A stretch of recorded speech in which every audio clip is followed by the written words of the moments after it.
When we attribute spatiality to Dasein, this being sane in space must evidently be understood in terms of the kind of being of this being. The spatiality of Dasein, which is essentially not objective presence, can mean neither something like being found in a position in world space, nor being at hand in a place. Both of these are kinds of being belonging to beings encountered in the world. But Dasein is in the world, in the sense of a familiar and heedful, dealing with the beings encountered within the world. Thus, when spatiality is attributed to it in some way, this is possible only on the basis of this being in. But the spatiality of being in shows the character of dedistancing and directionality. By dedistancing as a kind of being of Dasein with regard to its being in the world, we do not understand anything like remoteness, nearness, or even being at a distance. We use the expression dedistancing in an active and transitive sense. It means a constitution of being of Dasein, of which dedistancing something, putting it away, is only a definite factical mode.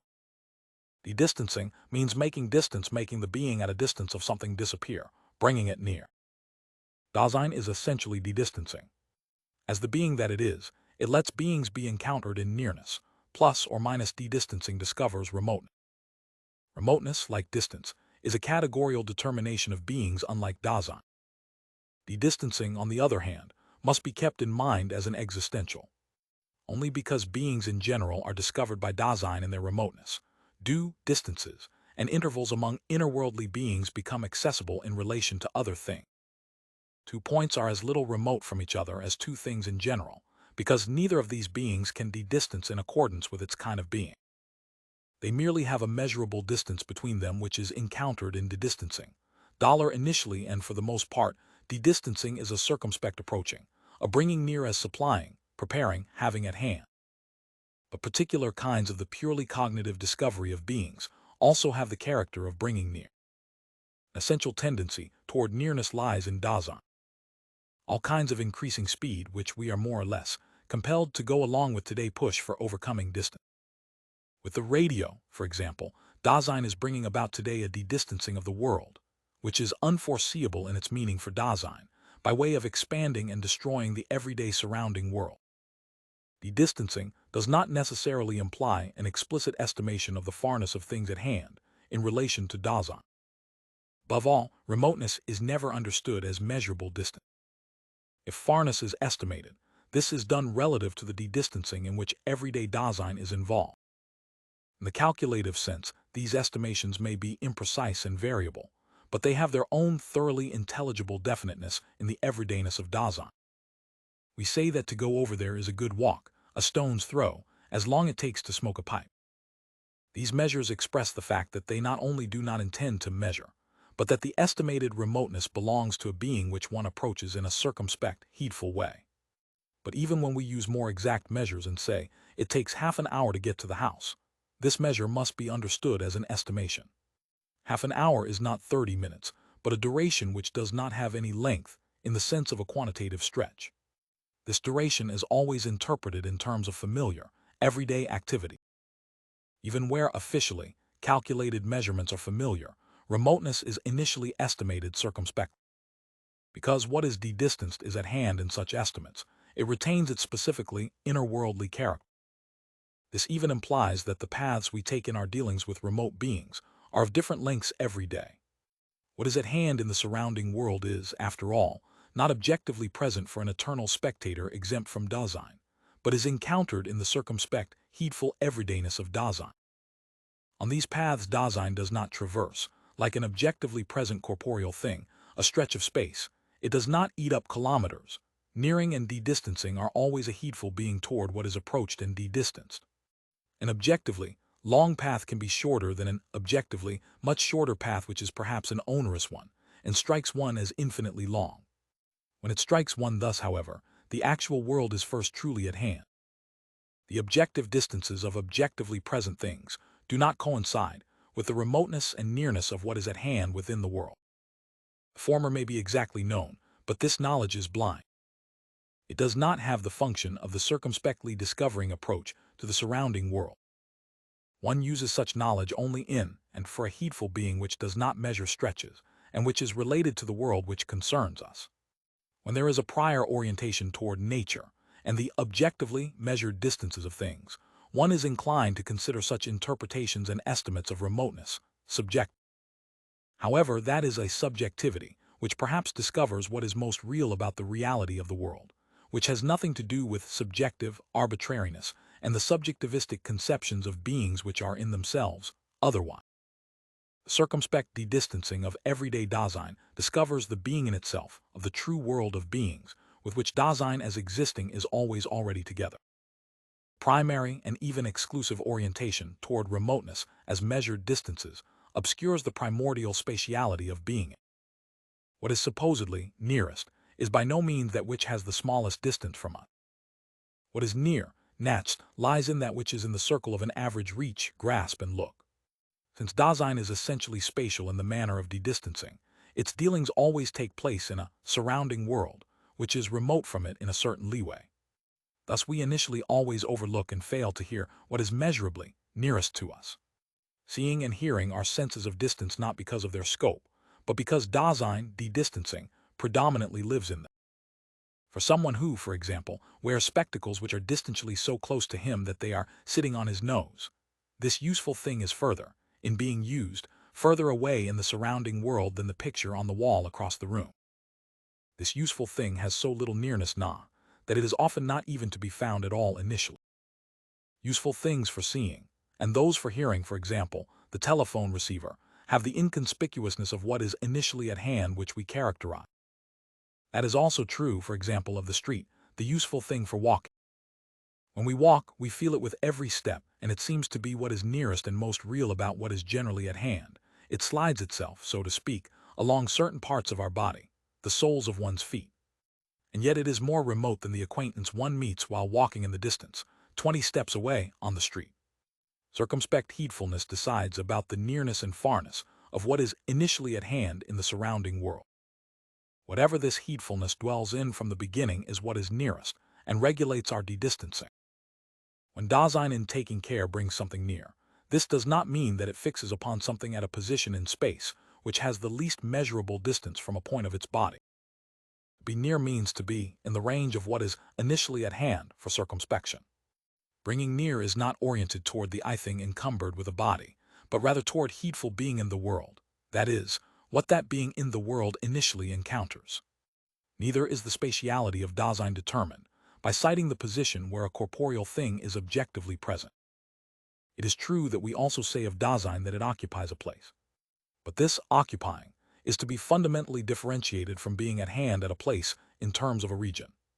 Occupying a place must be understood as de-distancing what is at hand in the surrounding world in a region previously discovered circumspectly. Dasein understands its here in terms of the over there of the surrounding world. Here does not mean the where of something objectively present, but the where of de-distancing being with, together with this de-distancing. In accordance with its spatiality, Dasein is initially never here but over there. From this over there, it comes back to its here, and it does this only by interpreting its heedful being towards something in terms of what is at hand over there. This becomes quite clear from a phenomenal peculiarity of being in, which has the structure of de-distancing. As being in the world, Dasein essentially dwells in de-distancing. This de-distancing, the farness from itself of what is at hand, is something that Dasein can never cross over.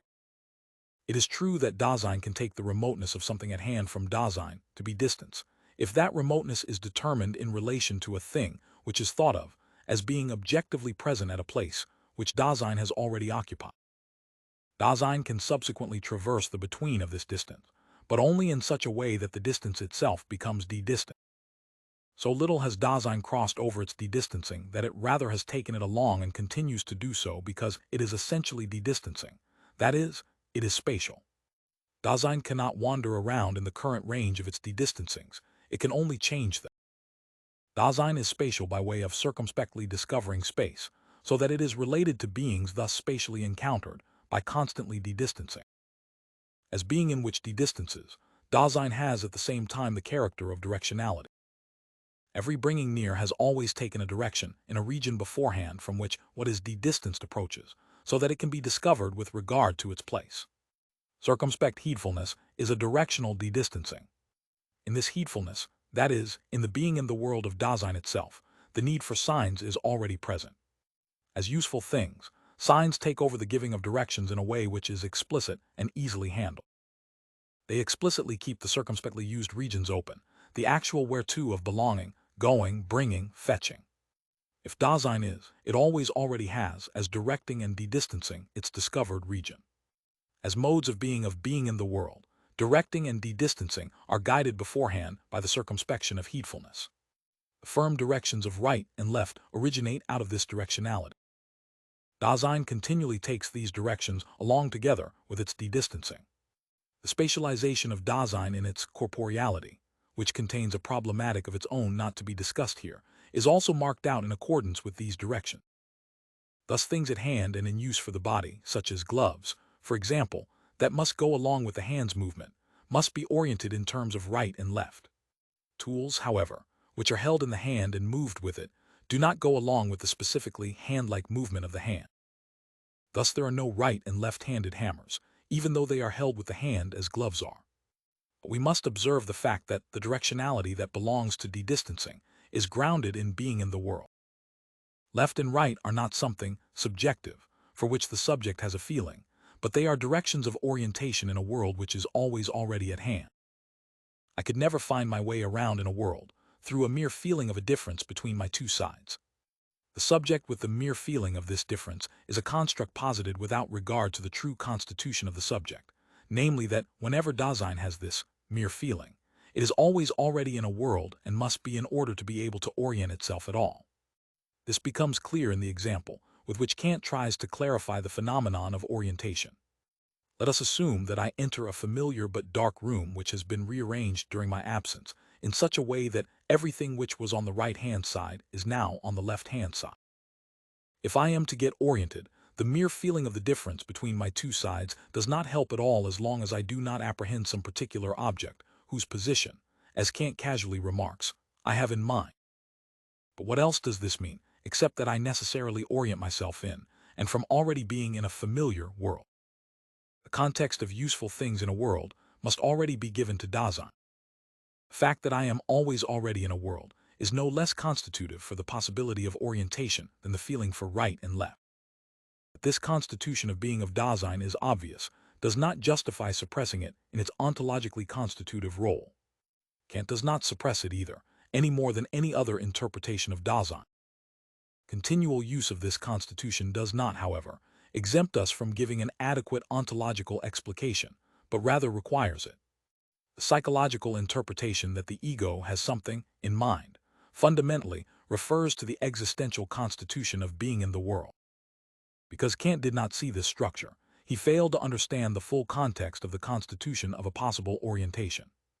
Directedness toward the right or the left is grounded in the essential directionality of Dasein in general, which in turn is essentially determined by being in the world. However, Kant is not interested in a thematic interpretation of orientation either. He only wishes to show that all orientation needs a subjective principle. But subjective means here a priori. The priori of directionality in terms of right and left, however, is grounded in the subjective, a priori of being in the world, which has nothing to do with a determinate character restricted beforehand to a worldless subject. As constitutive characteristics of being in, de-distancing and directionality determine the spatiality of Dasein, for its being heedfully and circumspectly in discovered inner-worldly space. Our previous explication of the spatiality of inner-worldly things at hand, and the spatiality of being in the world, first lay out the presuppositions for working out the phenomenon of the spatiality of the world, and for formulating the ontological problem of space.